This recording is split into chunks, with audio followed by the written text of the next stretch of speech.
This channel does not promote any violent, harmful, or illegal activities. All content provided by this channel is meant for an educational purpose only.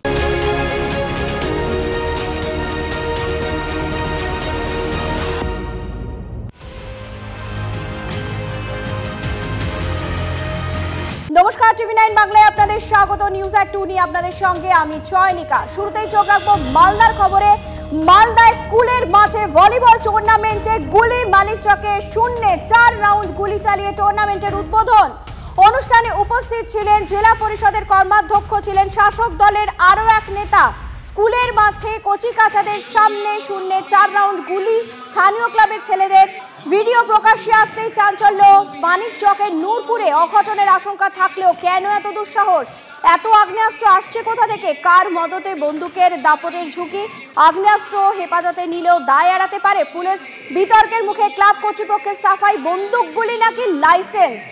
কিন্তু বড় কোনো অঘটন ঘটলে কে এর দায় নিত? দুলাল সরকার খুনের পর 3 দিন আগেই মালদা সফরে গিয়ে পুলিশ প্রশাসনকে কড়া বার্তা দিয়েছিলেন রাজ্যের মুখ্যমন্ত্রী। তারপরেও কি করে স্কুলের মাঠে গুলি চালানো হলো উঠছে প্রশ্ন। বড় সড় প্রশ্নের মুখে পুলিশ প্রশাসনের ভূমিকা। শেষ পর্যন্ত 4 জনের বিরুদ্ধে অস্ত্র আইনে মামলা পুলিশের।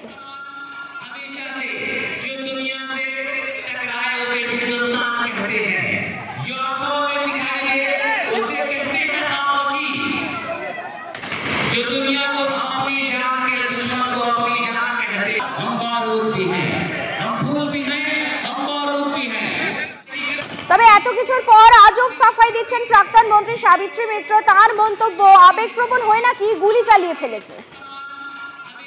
এটা আইনসঙ্গত অপরাধ, এটা করা উচিত হয়নি। ওরা আবেগবশত করে ফেলেছে। ওদের বাবা কাকাদের বন্দুক ছিল, সেটা নিয়েছে ওরা খেলাটাকে ওইভাবে করতে গেছে। এটা যে কোনো জিনিসই একটা করলেও আমাদের ডিএমএসপি সাহেবের পারমিশন যদি দেয় তাহলে এটা করা যেতে পারে। যদি পারমিশন দেয় না দিলে এটা করা যায় না। যাই হোক, পুলিশ সমস্ত ওগুলো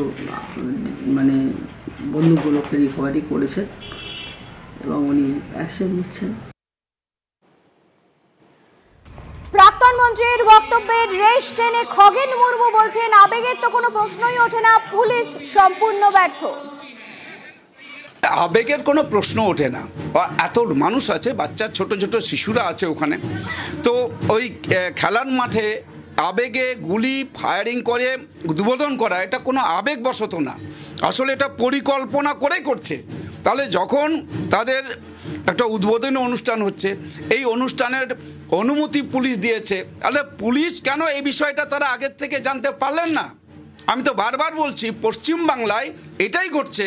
এখানকার হচ্ছে যে পুরোপুরিভাবে এই পুলিশ তার আগাম কিছুই জানতে পারছেন না, অর্থাৎ পুরোটাই ফেলিওরে। ওখানে গুলি চালানো, ফায়ারিং, অর্থাৎ ওখানে মানুষ এলাকার মধ্যে একটা সন্ত্রাসের বাতাবরণ তৈরি করা, ভয় যাতে একটা থাকে যে এইসব হচ্ছে যে এরা প্রকাশ্যে গুলি চালালেও কোনো রকম কোনো প্রশাসনিক তাদের কোনো দায়বদ্ধতা, প্রশাসনের কোনো রকম তাদের বিরুদ্ধে কোনো অ্যাকশান হবে না, এইরকম একটা ওই এলাকাতে বাতাবরণ তৈরি করার জন্যই এটা করেছে। ভয় দেখানো, ওই এলাকাকে সন্ত্রস্ত করে দেওয়া, মানুষ যাতে ওদের বিরুদ্ধে কোনো মুখ না খোলে।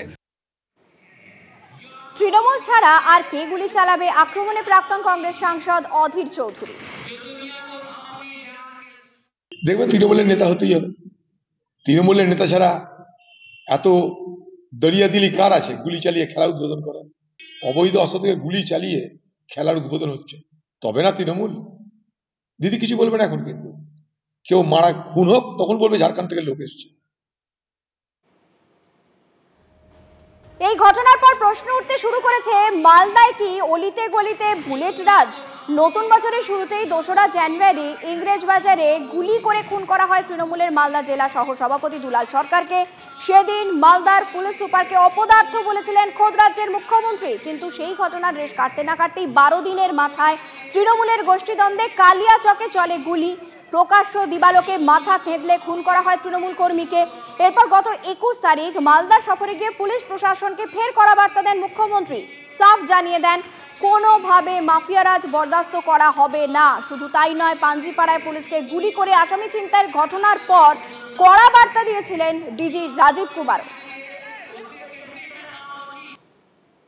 মাফিয়াদের কোনো জায়গা এই সমাজে নেই, যারা সন্ত্রাস করে তাদের কোনো জায়গা এর সমাজে নেই, যারা দাঙ্গা করে তাদের কোনো জায়গা এর সমাজে নেই, যারা বোনেদের উপর অত্যাচার করে তাদের কোনো জায়গা এর সমাজে নেই।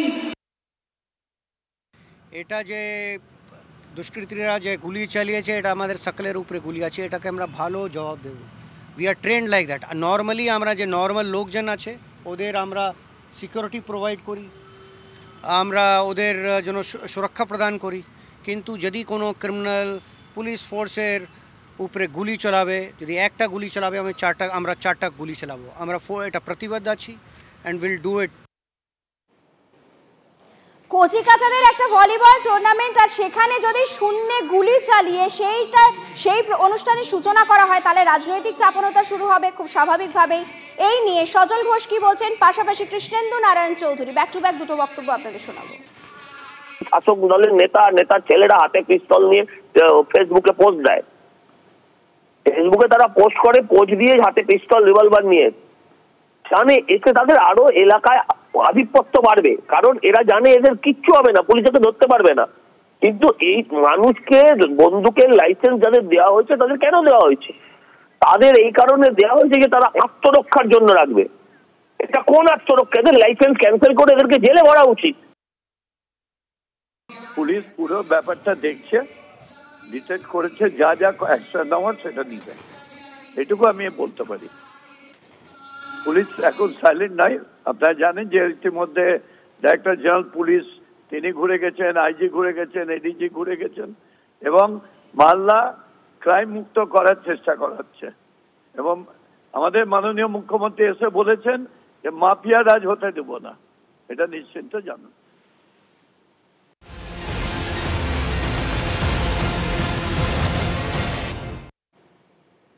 আচ্ছা, বাংলাদেশের জঙ্গি সংগঠনের বিষ ভারতের দিকে কি তাদের কুনজর? ভারতের মৌলবাদী সংগঠনের হাত ধরে জাল বিস্তারের ছক। বিস্ফোরক কেন্দ্রীয় গোয়েন্দা রিপোর্ট। টিভি9 বাংলার হাতে জাহা ইন্ডিয়ার সঙ্গে যোগ তাহিদুল উলাইয়া জঙ্গি সংগঠনের। তাহিদুল উলাইয়া বাংলাদেশের কট্টরপন্থী মৌলবাদী জঙ্গি সংগঠন জাহা ইন্ডিয়ার হাত ধরেই ভারতে শাখা খুলতে চেয়েছিল তাহিদুল। ৩রা জানুয়ারি লালগোড়ায় খারিজি মাদ্রাসায় জাল বিস্তার নিয়ে বৈঠকে বসে জাহা ইন্ডিয়া। বৈঠকে পিএফআই সদস্য এবং জেএমবি সমর্থক উপস্থিত ছিল। সূত্রের খবর, 5 ভাগে ভাগ হয়ে ভারতে জাল বিস্তারের পরিকল্পনা বাংলাদেশের জঙ্গি সংগঠনের। মুর্শিদাবাদ থেকে সংগঠন বিস্তারের ছক উল্লেখ গোয়েন্দা রিপোর্টে। এই মুহূর্তের অন্যতম একটি গুরুত্বপূর্ণ খবর, বাংলাদেশের জঙ্গি সংগঠনের 20 নজর ভারতে। ভারতের মৌলবাদী সংগঠনের হাত ধরে জাল বিস্তারের ছক। বিস্ফোরক কেন্দ্রীয় গোয়েন্দা রিপোর্ট। টিভি9 বাংলার হাতে জাহা ইন্ডিয়ার সঙ্গে যোগ তাহিদুল উলাইয়া জঙ্গি সংগঠনের। তাহিদুল উলাইয়া বাংলাদেশের অত্যন্ত কট্টরপন্থী একটি মৌলবাদী জঙ্গি সংগঠন। জাহা ইন্ডিয়ার হাত ধরে ভারতে শাখা খুলতে চেয়েছিল তাহিদুল। ৩রা জানুয়ারি লালগোলায় খারিজি মাদ্রাসায় জাল বিস্তার নিয়ে একটি বৈঠকও হয়।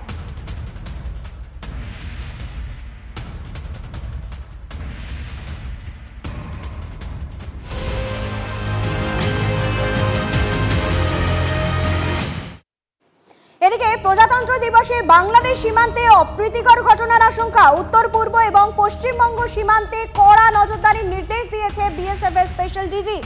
অরক্ষিত এলাকায় বাড়তি সতর্ক থাকার নির্দেশ দেওয়া হয়েছে। বাংলাদেশের সঙ্গে ভারতের 4096 কিলোমিটার সীমান্ত রয়েছে। 31শে জানুয়ারি পর্যন্ত কড়া নজরদারির নির্দেশ দেওয়া হয়েছে। সীমান্তের দায়িত্বে থাকা সবকটি বর্ডার আউটপোস্টকে সতর্ক করা হয়েছে। নির্দেশে বলা হয়েছে প্রয়োজন হলে রাতে বাড়তি জওয়ান যেন মোতায়েন করা হয়, নজরদারির যেন কোনো অভাব বা ফাঁক ফোকর না থাকে। বিএসএফ সূত্রে এও খবর, প্রজাতন্ত্র দিবস উপলক্ষে সীমান্তে পরিস্থিতি খারাপ করার জন্য ওপার থেকে লাগাতার উস্কানি আসছে এবং আগামী দিনেও আসতে পারে। কোনো রকম প্ররোচনায় যাতে পা না দেয় সে ব্যাপারে সীমান্ত এলাকার বাসিন্দাদের সচেতন করতে বলা হয়েছে। অর্থাৎ সব মিলিয়ে একটা টান উত্তেজনা। প্রজাতন্ত্র দিবসে বাংলাদেশ সীমান্তে অপ্রীতিকর পরিস্থিতি এড়াতে সমস্ত ধরনের নিরাপত্তা ব্যবস্থা গ্রহণ করছে বিএসএফ।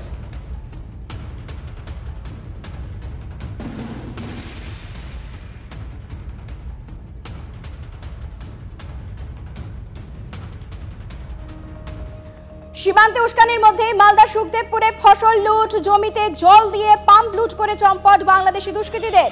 কাঁটাতারবিহীন সীমান্ত এলাকা দিয়ে চোরাপথে অনুপ্রবেশ, বিএসএফ এবং গ্রামবাসীদের প্রতিরোধে পিছু হটল ওপারের দুষ্কৃতীরা। সৌজন্য অতীত ইউনুস জমানায় শুধুই বিদ্বেষ ফুঁসছেন গ্রামবাসীরা। সীমান্তে উস্কানির মাঝে এবার মালদার সুখদেবপুরে ফসল লুট। এই সুখদেবপুরের যে 1.5 কিলোমিটার জায়গায় ফেন্সিং নেই, সেখানে বারংবার আমরা বাংলাদেশি দুষ্কৃতীদের দৌরাত্ম্য দেখেছি, বিজিবিকে দেখেছি বিএসএফকে কাঁটাতার দিতে বাধা দেওয়ার ঘটনা, কখনো মহিলাদের অস্ত্র হাতে তুলে নিতে দেখেছি প্রতিরোধ গড়ে তোলার জন্য। আর এবার ফসল লুটের অভিযোগ উঠছে, বারংবার ওই কাঁটাতারবিহীন জায়গা দিয়ে অনুপ্রবেশ ঘটছে এবং সেখানে জমিতে ফসল লুট করে তারা আবারও পালিয়ে যাচ্ছে।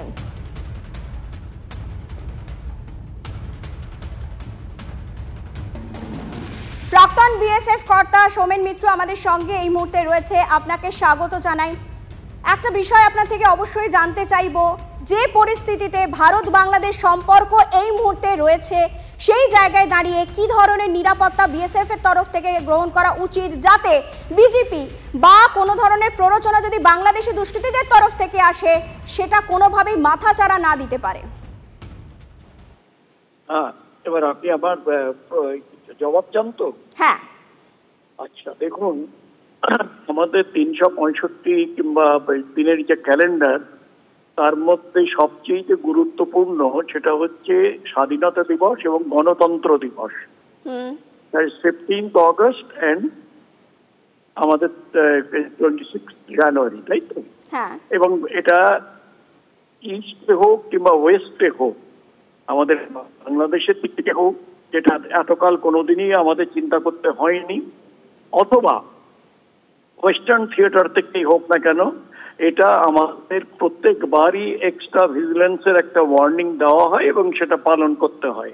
কারণটা আর কিছু নয়, কারণটা হচ্ছে এই দিন দুটি বিশেষ দিন, এবং সেই স্বাধীনতা দিবসে কিংবা গণতন্ত্র দিবসে আমরা যদি আমাদের সেই দিবসগুলো পালনের মাঝখানে কোনোভাবে যদি কোনো উগ্রবাদী কিংবা টেররিস্ট এসে যায় এবং তারা সাকসেসফুল হয়, তাহলে এটা আমাদের কাছে অত্যন্ত অসফলতার ব্যাপার এবং আমাদের লজ্জাস্কর ব্যাপার। সেই জন্য এটা হবেই। দ্বিতীয়ত যেটা হচ্ছে, এবারে আরো বেশি রাখতে হবে, পার্টিকুলারলি আমাদের ইস্টার্ন থিয়েটারে, এই জন্যে যে ওইখানে আজকে পাকিস্তানের সঙ্গে বাংলাদেশের ঘনিষ্ঠতা, এবং তারা এসছেন আমাদের মানে বাংলাদেশে এসেছেন, সেখানে যদি কোনোভাবে তাদের উপস্থিতিতে এমন কিছু স্টার্টলিং কিছু যদি ঘটিয়ে দেওয়া যায়, তাহলে আমাদের প্রচন্ডভাবে আমাদের মাথা নিচু হয়ে যাবে, এবং সঙ্গে সঙ্গে যে পাকিস্তান যেটা চাইছিল সেটা বাংলাদেশের লোকদের তাদের মাধ্যমেই তারা সফলতার চেষ্টা করেছিল এবং করবে। অনেক ধন্যবাদ সমীর বাবু। সমীর মিত্র, প্রাক্তন বিএসএফ কর্তা, তার সঙ্গে আমরা কথা বলছিলাম। তিনি অত্যন্ত ইন্টারেস্টিং একটা বিষয় তুলে ধরলেন, তা হচ্ছে বর্তমানে বাংলাদেশ এবং পাকিস্তানের যে সম্পর্ক, সেই জায়গায় দাঁড়িয়ে ভারতকে কিন্তু খানিকটা হলেও সতর্কতামূলক ব্যবস্থা গ্রহণ করতে হবে। এদিকে সীমান্তে উস্কানির মধ্যে মালদার সুখদেবপুরে যেভাবে ফসল লুটের ঘটনা ঘটছে, তাতে খুব স্বাভাবিকভাবে গ্রামবাসীরা ক্ষিপ্ত। কি বলছেন তারা, কিভাবে ক্ষোভ উগরে দিচ্ছেন, আপনাদের শোনাবো। আমরা ফসল করেছি, ফসল পাকছে, ওরা কুড়াতে আসে, কুড়াতে দিই আমরা, যা আমাদের ফসল আমরা নিয়ে চলে, ভাই তোমরা নিয়ে নিও। কিছু অংশ আবার আমরাও দিই ওরাকে। আমরা দিই কেন? একটা ভালোবাসার কারণে দিই। এভাবে চলেই আসছি আমরা। কিন্তু এই যে ইউনুস সরকার এসে এদিকে তো কিছুটা তার বাড়া নাই, এটা আছে, ওটা নাই অবধিত ঢুকছে, বাড়াচ্ছে, সেটা তো আলাদা ব্যাপার। কিন্তু জোর জবরদস্তি এসে এখান থেকে ফসল কেটে নিয়ে যাচ্ছে। বিজেপি যদি পারে, ওরা রুখতে পারে, তো রুখছে না কেন? ওরা মতন মদক দিচ্ছে, নাহলে আসে কি করে? ওরা ভদ্রতার কারণে ওরা ভাবছে হয়তো ইন্ডিয়া নরম, তা নই আমরা। আমাদের ফসল ক্ষতি হতে গেলে ইটের বদলে আমরা পাটকেল ছুড়বই, ছাড়বো না। এবার একটু পূর্ব মেদিনীপুরের দিকে চোখ রাখবো। পূর্ব মেদিনীপুরে সই জাল করে মাদ্রাসায় শিক্ষক নিয়োগের অভিযোগ উঠছে। 3 মাদ্রাসা শিক্ষক নিয়োগে দুর্নীতির অভিযোগে চাঞ্চল্য। আধিকারিকের সই জাল করে নিয়োগের অভিযোগ। কাঠগড়ায় মাদ্রাসা বোর্ডের এসআই সহ স্কুলের প্রধান শিক্ষক দুজনের বিরুদ্ধে তমলুক থানায় অভিযোগ দায়ের করা হয়েছে। অভিযুক্ত এসআই কোনো প্রতিক্রিয়া দিতে রাজি হননি। ওই টেবিলে বসে আছে, এসআই প্রেজেন্ট। আমি বলছি স্যার এসআই সাহেব দিয়েছে। এসআই সাহেব কিন্তু তখন একটা কথা বলেনি, চুপ, বুঝলেন, কোনো কথা বলেনি। উনি তো দিয়েছেন, উনি আমার কাছে যেমন স্বীকার করেছেন, ভাগ্যপুরের হেডমাস্টারের কাছেও স্বীকার করেছেন, সব জায়গায় স্বীকার করেছেন। এই মূলে আমি স্যারকে দিয়েছি। এবার স্যার আমাকে ডেকে বলে এটা আমার সই নয়, এটা জাল করা হয়েছে। ওখানে যে অর্ডার কপি সহজ অ্যাপ্লিকেশন দিচ্ছে, সেই অর্ডার কপিটা যে দিয়েছিল সেটা কি ভুয়ো কি জাল আমরা বুঝবো কি করে? এই জাল জানার পরে আপনারা এসআইয়ের সঙ্গে যোগাযোগ করেছেন? যোগাযোগ করতে বলতে আমরা তো যোগাযোগ করতে পারছি না। আমরা হেড স্যার আছে, হেড স্যারকে বললাম, হেড স্যার যোগাযোগ করছে, ফোন সুইচ অফ বলছে, লাগছে না কিংবা ফোন ধরছে না, এরকম। ডোমা যিনি ডিস্ট্রিক্ট মাইনরিটি অফিসার, তার সইটাকে ইউজ করা হয়েছে, এটা ওনার অ্যালিগেশন, এবং সেই সইটা নাকি ওনার নয়, অথচ সেই সইটাকে দিয়ে চালিয়ে নাকি কাউকে নিয়োগ করা হয়েছে, এরকম একটা অ্যালিগেশন আমাদের কাছে আসে। এবং তৎক্ষণাৎ আমরা ডিএম স্যারের নির্দেশে এবং জেলা প্রশাসনের নির্দেশে আমরা ডোমা সাহেবকে আমরা বলি যে ওনার একটা এফআইআর করতে, যেহেতু ভুয়ো সিগনেচার তো একটি অপরাধ, তো কাজেই সেটা কিভাবে হলো সেটাকে তদন্ত করার জন্য আমরা জেলা প্রশাসন থেকে স্টেপস। একটা ওই সংক্রান্ত বিষয়ে এফআইআর হয়েছে থানায়। বাদবাকি যদি কিছু বক্তব্য রাখার থাকে তাহলে মাননীয় জেলা শাসক স্যার আছে, জেলার হয়ে উনি নর্মালি ডিটেলস রাখেন। ইতিমধ্যে এই ঘটনায় দুজনের বিরুদ্ধে তমলুক থানায় অভিযোগ দায়ের হয়েছে। আর একটু বিস্তারিত জানার চেষ্টা করব, আমাদের সঙ্গে রয়েছেন আমাদের প্রতিনিধি কনিষ্ক থানায় তো অভিযোগ দায়ের হয়েছে, এরপর কি পুলিশ কি কোনো পদক্ষেপ গ্রহণ করেছে? জেলা প্রশাসনের যে মূল অভিযোগ বা এই যে মূল যে অভিযুক্ত যার বিরুদ্ধে অভিযোগটা উঠছে, বিশ্বরূপ বিশ্বাস, ইনি কিভাবে নিয়োগপত্রটা দিলেন, ওই যার যে সিগনেচার যেটা নিয়ে বিতর্ক তৈরি হয়েছে, সমগ্র বিষয়টা নিয়ে জেলা প্রশাসন ইতিমধ্যেই তদন্ত শুরু করেছে। আর তদন্তের পাশাপাশি কিন্তু লোকাল থানা, যেহেতু জেলা সদর তমলুক, ফলে তমলুক থানায় সমগ্র বিষয়টা জানিয়ে জেলা প্রশাসনের পক্ষ থেকে সতর্ক হয়েছে। সমগ্র বিষয়টা খতিয়ে দেখা হচ্ছে। এই যে বিশ্বরূপ বিশ্বাসের বিরুদ্ধে অ্যাপয়েন্টমেন্ট লেটারটা দেওয়ার যে অভিযোগ হচ্ছে, সেই বিশ্বরূপ বিশ্বাস যুক্ত না, এর মধ্যেও মানে ঘুঘুর ভেতরে কোনো ভাষা রয়েছে কিনা বা হাত রয়েছে কিনা, সেই সমগ্র বিষয়টা তদন্ত করে দেখছে প্রশাসন। এবং তদন্তের গতিবিধি কোন দিকে এগোয় সেটাই দেখার, এবং এই তদন্তে এই এসআই ছাড়া আর কারা কারা যুক্ত আছে সেইটা আগামী দিনে তদন্তের রিপোর্টের ভিত্তিতেই কিন্তু প্রশাসন আসবে। আপাতত তোমাকে ধন্যবাদ কনিষ্ক।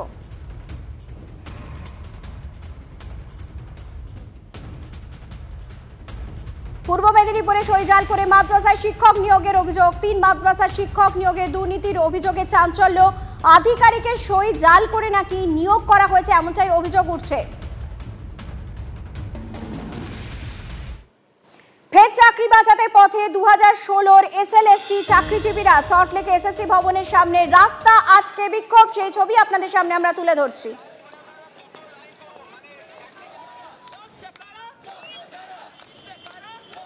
ফের চাকরি বাঁচাতে পথে 2016-র এসএলএসটি চাকরিজীবীরা সল্টলেক এসএসসি ভবনের সামনে, ছবি আপনারা দেখতে পাচ্ছেন, রাস্তা আটকে বিক্ষোভ চলছে। আমরা চলে যাব আমাদের প্রতিনিধি সোমার কাছে। সোমা, কি ছবি উঠে আসছে এবং তাদের বক্তব্যটা যদি আমাদের দর্শকদের সামনে তুলে ধরো। যোগ্য শিক্ষক শিক্ষিকা, এই যোগ্য শিক্ষক শিক্ষিকা আজকে যখন হয়েছে, আমরা একত্রিত লড়ছি, লড়বো, কারোর কথায় নাচবো না, কারোর কথায় উঠবো না, কাউকে ছেড়ে দেবো। আমাদের একটাই পরিচয়, মনে রাখবেন, আমরা যোগ্য শিক্ষক শিক্ষিকা, অন্য কিছু নেই। আজকে যখন এসেছি, এর আগের কাউন্সিল দেখো, এসএলএসটি নবম থেকে দ্বাদশ তারা যারা চাকরি করছেন, অর্থাৎ শিক্ষক এবং শিক্ষিকারা, তারা কিন্তু বিক্ষোভে সামিল হয়েছে। সামনে রয়েছে আচার্য সদনের সামনে তারা বসে রয়েছেন। তাদের যে মূল দাবিটা রয়েছে তা হলো যে এরা 2024 সালের এপ্রিল মাসে হাইকোর্ট থেকে রায়, অর্থাৎ হাইকোর্ট থেকে বলা হয়েছিল এই যে প্যানেলটা রয়েছে 2016, সেই প্যানেলটাকে বাতিল করতে হবে, এবং প্যানেল বাতিলও হয়ে যায়। তারপর কিন্তু তারা সুপ্রিম কোর্টে যায়, কিন্তু তারা যেটা বলছেন যে তাদের চাকরি কিন্তু ঝুলে রয়েছে, তাদের চাকরি যে কোনো মুহূর্তে চলে যেতে পারে। এই অবস্থায় সরকারের তরফ থেকে কিন্তু কোনো ব্যবস্থা নেওয়া হচ্ছে না। আমি এখানে কথা বলবো, এখানে যারা রয়েছেন,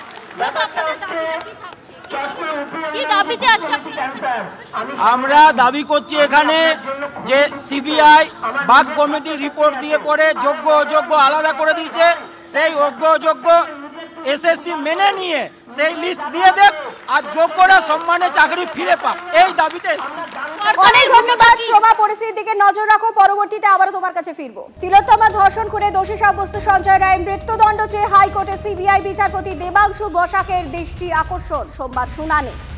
আপনাদের আরো একবার জানিয়ে রাখি, তিলোত্তমা ধর্ষণ খুনে দোষী সাব্যস্ত সঞ্জয় রায়ের মৃত্যুদণ্ড চেয়ে এবার হাইকোর্টে সিবিআই বিচারপতি দেবাংশু বসাকের দৃষ্টি আকর্ষণ করা হয়, সোমবার শুনানি।